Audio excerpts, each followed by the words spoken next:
پہچانے 5 حق حضور کے ہر امتی پر فرض اور واجب کے درجے میں، ان 5 حقوق کو جانیں، ان پہ عمل کریں، ان کو اپنا حفظ جان بنائیں۔ نمبر 1 محبوب مصطفیٰ پر ایمان لانا، نمبر 2 حضور کا ادب کرنا، نمبر 3 حضور سے محبت کرنا، نمبر 4 حضور پاک کی اطاعت اور پیروی کرنا، نمبر 5 رسول اللہ پر درود پاک کو پڑھنا۔ 5 حق ہیں ہر امتی پر لازم فرض واجب ہے۔ ہم ایمان بھی حضور پہ رکھیں، ہم محبت بھی حضور سے کریں، ہم ادب بھی حضور کا کریں، اطاعت بھی پیغمبر بھی کریں، اور رسالت باب پر درود بھی پڑھیں۔ احترام میں ایمان کے علاوہ چارہ نہیں ہے۔ محمد مصطفیٰ صلی اللہ علیہ وآلہ وسلم پر ایمان کے بغیر نجات ممکن نہیں ہے۔ کیوں؟ قرآن کہتا ہے وَمَن يَبْتَغِ غَيْرَ الْإِسْلَامِ دِينًا فَلَن يُقْبَلَ مِنْهُ۔ اگر اسلام کے علاوہ کسی اور دین کی سرچنگ میں پڑ گئے، یاد رکھو رب تمہارا وہ دین قبول نہیں کرے گا۔ وَهُوَ فِي الْآخِرَةِ مِنَ الْخَاسِرِينَ، اور قیامت میں تم نقصان اٹھانے والوں میں سے اٹھو گے۔ تو حضور پاک کا ایمان کے بغیر بات نہیں ہے۔ حتیٰ کہ قبر میں بھی پوچھا جائے گا من نبی، اپنے نبی کے بارے میں، اور حضور کے لائے ہوئے دین کے بارے میں پوچھا جائے گا ما دین ہو۔ تو لہٰذا ایمان کے بغیر بات نہیں بنے۔ ایمان کے بعد دوسرے نمبر میں رسالت مآب کا ادب۔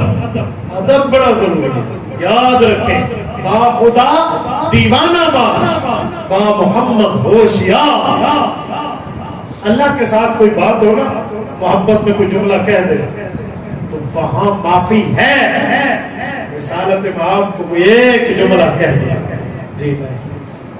مالک بن نویرہ نے صاحب کب کہا تھا تمہارا نبی، خالد بن ولید نے گردن کو تن سے جدا کر دیا تھا کہ اسے اس طرح گفتگو کرنے آتی ہے۔ ادب ادب اللہ کے لیے کوئی بات حدیث پاک میں ہے، سنیں۔ ایک شخص بیٹھا ہو جنگل میں جا رہا ہو، اور اس کے پاس اس کی سواری بھی ہو، اور زیادہ سفر، کھانے پینے کا سامان بھی ہو، اور اچانک اس کی سواری بھی گم جائے، سامان بھی گم جائے، کتنا مطلب پریشان ہو گئے۔ جنگل میں ہوئے سب کیا ہو گئے؟ فرمایا پریشانی کے عالم میں اچانک اس کو سامان بھی ملے، سواری بھی مل جائے، وہی تو من شدت الفرح، خوشی اس کو زیادہ ہوگی۔ تو یہ یوں کہنے لگے انا عبدک وانت ربی، تو میرا رب ہے، میں تیرا بندہ اور غلام ہوں۔ لیکن یوں نہ کہے، الٹ کہہ بیٹھے انا ربک وانت عبدی، اللہ میں تیرا خدا ہوں تو میرا غلام ہے، الٹا کہہ بیٹھے۔ حضور پاک نے فرمایا من شدت الفرح، خوشی میں کہہ بیٹھے، پتہ نہیں چلا، پکڑ نہیں ہوگی۔ اور اس طرح کوئی ایک جملہ کوئی پیغمبر کی ذات کے لیے کہہ دے، کوئی کہہ تو دے تو کیا حال ہوتا ہے میرے دوستو؟ وہاں پر کیا بنے؟ آج کل جتنے گستاخان رسول ہیں ان میں ایک بہانہ ڈھونڈا ہوا ہے۔ جب پکڑے جاتے ہیں پولیس کے ہاں تفتیش ہوتی ہے، کہتے ہیں یہ تو پاگل ہے۔ ہم کہتے ہیں پاگل کو صرف دعوی نبوت اور گستاخی نبوت ملی ہے۔ میں نے تو نہیں دیکھا کبھی کوئی پاگل آرمی چیف کی گستاخی کر دے۔ وہ آگے جی میں پاکستان دا چیف آف آرمی اسٹاف، میں جنرل قمر جاوید باجوہ ہوں، کوئی پاگل کہہ دے گا اتنے تو نہیں کرتے، اتنے عقل کم کر دے۔ حضور کے لیے کہتے ہیں ساری بے ایمانی، صرف ڈرامہ اور کچھ بھی نہیں۔ ڈنڈے کے آگے تو ہر کوئی سیدھا ہے پھر وہاں پر، تو یہاں بھی یہ معاملہ۔ تو اللہ کے ساتھ آپ کچھ کہہ بیٹھو معافی ہے، رسالت مآب کے لیے کچھ کہہ بیٹھے یہ معاملہ نہیں ہے۔ اس لیے کہتے ہیں با خدا دیوانہ باش، با محمد ہوشیار صلی اللہ علیہ وسلم۔ اسرائیلی روایت ہے کہ حضرت موسیٰ علیہ السلام جا رہے تھے، ایک شخص بیٹھا تھا جو اللہ پر ایمان رکھتا تھا، لیکن اس کا عقل ہی اتنا تھا، تو اپنی عقل کے مطابق اللہ سے بات کر رہا تھا، اللہ تو اللہ میاں ہے، اتنی کائنات کا مالک ہے، تو تھک گیا ہوگا اتنی کائنات کو سنبھالتے ہوئے، آج اللہ میں تیری چابی کرنا چاہتا ہوں، تیرے پاؤں دبانا چاہتا ہوں، پتہ نہیں تو کتنے عرصے سے نہیں آیا ہوگا یا نہیں، میں تجھے غسل کرا کے تیرے سر میں تیل لگا کے چندی کرنا چاہتا ہوں، میں جوئے نہ پڑ گئے۔ حضرت موسیٰ علیہ السلام کو کہا اوہ بندہ ہے خدا، کو غضب ڈھا رہا ہے، کیا کہہ رہا ہے؟ غلط کہہ رہا ہوں؟ جی ہاں، اللہ کو ایسے نہیں کہتے کہ میری معافی، میری توبہ، جی میں نے پھر نہیں آتا، میری توبہ۔ حضرت موسیٰ علیہ السلام کو طور پہ گئے تو رب نے باتوں میں ایک بات یہ بھی فرمائی کہ موسیٰ وہ میرا بندہ اپنی عقل کے مطابق مجھ سے بات کر رہا تھا، آپ نے بات شریعت کی اسے روک دیا، لیکن وہ تو اپنے ترتیب کے مطابق مجھ سے محبت کا اظہار کر رہا تھا۔ دیکھو اس پہ کوئی پکڑ نہیں، نعوذ باللہ، الیاذ باللہ، استغفر اللہ، اس طرح کا کوئی جملہ حضور کی ذات کے لیے کہہ کے دکھائے، ایمان کہاں بچتا ہے؟ تو ادب یہ دوسرا حضور کا حق ہے معلوم ایمان کے بعد. تیسرا ہے محبت، پیغمبر سے محبت کے بغیر بات نہیں بنے گی. صحیح بخاری جلد اول میں حضور پاک نے فرمایا عمر فاروق کائنات میں اپنے ماں باپ لوگ اپنی اولاد سے بڑھ کے مجھ سے پیار کریں تو تب مومن ہے ورنہ مومن نہیں ہے. حضرت عمر شاگرد ہیں، حضور پاک استاذ ہیں.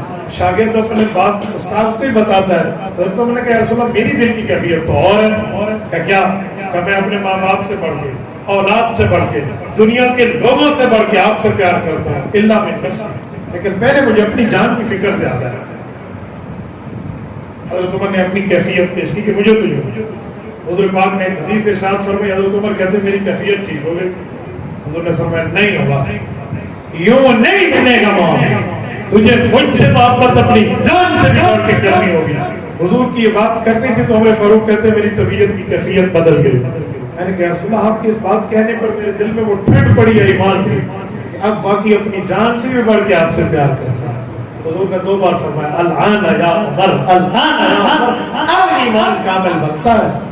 وہ عمر جس کی ایک کوڑے پہ زمین کا زلزلہ رکے، جس کے خط پہ دریائے نیل چلے اور قیامت تک چلے، جس کی چادر پہ ہوا کی آگ بجھے، جس کی آواز لے کر ساری ابن زمین تک ہوائیں پہنچیں، اس عمر کو کہا اتنی محبت کرو گے تو مومن ہے. ہم کس بات کی بے کہتے مولی ہیں، ہم کہاں جائیں. تو یہ تیسری چیز ہے محبت. چوتھی چیز اطاعت. پیغمبر کی بات نہیں مانیں گے تو کچھ نہیں. اطاعت، بات ماننی ہوگی. خالی محبت کا دعویٰ نہیں، غلام ہے، غلام ہے، رسول کے غلام ہے، غلامی ہے رسول میں، موت بھی قبول ہے. صرف منہ کی حد تک نہیں، عمل میں بھی دکھنا. عمل میں، شکل میں، تہذیب میں، تمدن میں، طور میں، اتوار میں، ترتیب میں، طریقے میں، ایک موقع پہ پیغمبر علیہ السلام کو فالو کریں، رسول اللہ کی تعلیمات کو اپنائیں، تب بات بنے گی ورنہ بات نہیں بنے گی. اور چوتھے نمبر پہ حضور پاک پر درود ہے. درود پاک امت کے لیے حضور نے فرمایا لوگوں میں تمہیں کنجوس بتاؤں، صحابہ کرام کو بتائیں. فرمایا بخیل من ذکرت عنده فلم يصلی علیہ، وہ بندہ کنجوس ہے جس کے سامنے اس کے نبی کا ذکر ہو اور وہ صلی اللہ علیہ وسلم کہہ کر درود نہ پڑھے. مجھے بتائیں، اس لیے درود پڑھنا چاہیے. درود کے 2 ہی طریقے ہیں. یہاں سے پڑھیں، درود تحفہ ہے، اللہم صلی علی محمد، اللہ تحفہ پہنچا دے. اور یہی درود پاک آپ کو اللہ تعالیٰ حضور پاک کے روزے پہ لے جائے تو ادھر وہ آپ السلام علیکہ ایھا النبی اور الصلاۃ والسلام علیکہ یا رسول اللہ کہہ کر اس تحفے کے اپنے ہاتھوں سے حضور کو پیش کر دیں. اللہ اللہ اور کیا. ہم تو مکمل درود کے قائل. لوگ کہتے ہیں آپ درود کے قائل نہیں ہیں. حجت اللہ فی الارض، رئیس المناظرین مولانا محمد امین صفدر کاروی رحمہ اللہ اسکول میں استاذ تھے. وہاں ایک اسکول کے دوسرے استاذ جو ان کا کولیگ تھا، انہوں نے جا کر ہیڈ ماسٹر کو شکایت لگائی، ہیڈ ماسٹر صاحب مولوی امین درود نہیں منتا. انہوں نے کہا اچھا. انہوں نے بلا لیا، سچ آپ دیوبندی درود پاک کے قائل نہیں ہو؟ تو مولانا کاروی نے کہا آپ تو درود پاک پڑھتے ہیں، التحیات جب ختم ہو اللہم صلی علی اللہم بارک میں پڑھیں ہماری نماز مکمل نہیں ہوتی، ہم تو درود پڑھتے ہیں. اس استاذ کو پرنسپل نے کہا سن لو یہ تو درود پڑھتے ہیں. اس نے کہا جی بیٹھ کے پڑھتے ہیں، کھڑے ہو کے نہیں پڑھتے. حضرت کاروی نے فرمایا ہم تو کھڑے ہو کے بھی پڑھتے ہیں، نماز میں بیٹھ کے پڑھتے ہیں اور جنازے میں دوسری تکبیر میں کھڑے ہو کے پڑھتے ہیں. ہم تو کھڑے ہو کے پڑھتے ہیں. اس نے کہا جی کھڑے ہو کے بھی پڑھتے ہیں لیکن الصلاۃ والسلام علیکہ یا رسول اللہ نہیں کہتے. انہوں نے کہا یہ بھی جھوٹ ہے. ہم ادھر ہوتے ہیں تو اللہم صلی اللہ کہہ کر اللہ کے ہاتھوں تحفہ بھجواتے ہیں، حضور کے روزے پہ جاتے ہیں تو الصلاۃ والسلام علیکہ یا رسول اللہ. ہم تو درود کے قائل ہیں. کون کہتے ہیں ہم درود کے قائل ہیں؟